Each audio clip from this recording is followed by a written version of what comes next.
This is a classic question. Why, if there's, it's related to the theodicy question, which is, if there is a God, then why did he create evil to begin with, potential evil to begin with? And there's a whole, almost infinite universe of discussion and books about that. In the metaphysics I propose,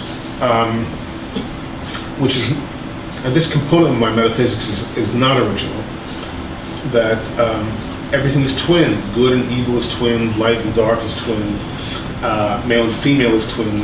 That initially, quest potential, a divided zero, whatever zero is, into pluses and minuses, good and evil, and therefore infinite divine, and this is consonant with classic Jewish philosophy, had to allow the creation of both. In order to create good, had to also allow creation of evil. But again, it's a whole almost infinite discussion, in and of valid infinite discussion. Well, is evil the creation?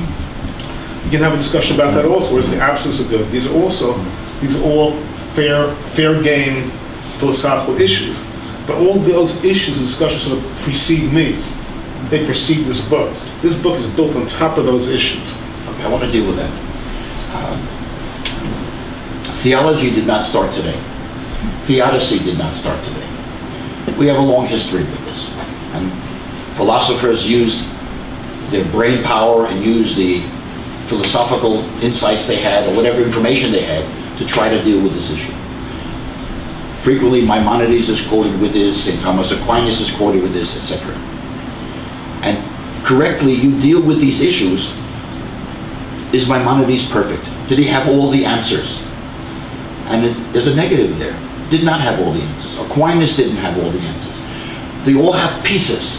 Pieces, one piece, another piece, another piece, another piece. But the total theology, or the total theodicy, is not there. And theodicy is a question. Philosophy is a question. The nature of God is a question. And our whole world is dealing with it, or not dealing with it, or can't deal with it, or is ignoring it or putting on the back burner. And so I think we have to come back to what you did, build on what everybody else said, what everybody else put on the table, and see whether we can come up for our generation, which is not 5,000 years from now or not 5,000 years ago, but for our generation, is there a total theodicy that we can deal with? Can we make peace with all the good that's in the world and with all the evil that's in the world? And where do we put God in there, and where do I fit in there? And is there a message that we can convey to the human being on the street? Exactly. And that's very good. That would be a very good introduction to this whole symposium. Right? That's correct. That puts the cards on the table. Right. That lays it out. And it's a big undertaking to propose an overarching metaphysics.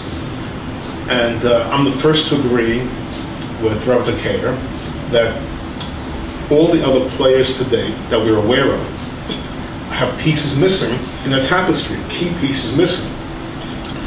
And from my perspective, and I'm sure from your perspective, you can't say you have 3/4 of the pieces, but I'm not quite... That doesn't work. It doesn't work. Either you have it all or you have nothing. Right. That's correct. And this is consonant with Jewish thought and Talmudic thought. And you have to be total and consistent. Right. And it must be internally, it must hold together internally. And it must be what I would call internally elegant. Now, it might be right, it might be wrong. And fit into an appropriate hermeneutic. Right. But it might be right, it might be wrong, but at least it's internally elegant and hangs together and covers all the bases. What are some of the bases? If there is a God, why is there evil? If there's a God, where did God come from? If there's not a God, where did everything come from? Where did the cosmos come from? Where is the cosmos headed? What is the purpose of man? These are some of the key core issues. I call them the issues that 6-year-olds ask but never get answered, and which metaphysics alleges to answer, but generally it does a shuffle. It does a semantic shuffle around the difficult issues.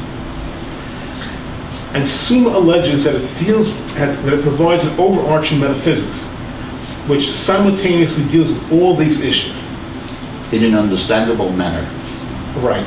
In a relatively understandable manner, in a graspable manner. That's correct. And we're here to discuss the graspable aspect of it. Is it nonsense, or is it graspable and real? That's the basic divide here.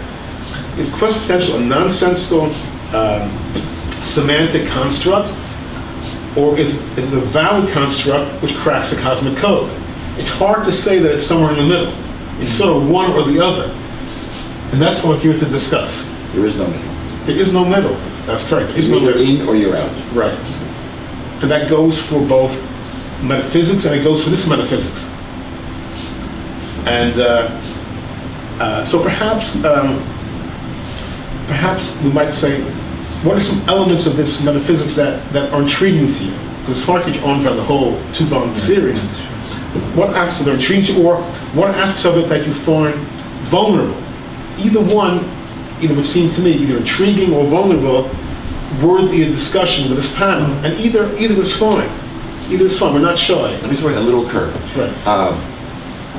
In addition, I think you have to add the concept of time. That it doesn't have to be solved within the next 5 minutes, and maybe time, it could be a century or so, will make things clearer, and given time, it could either prove it or disprove it.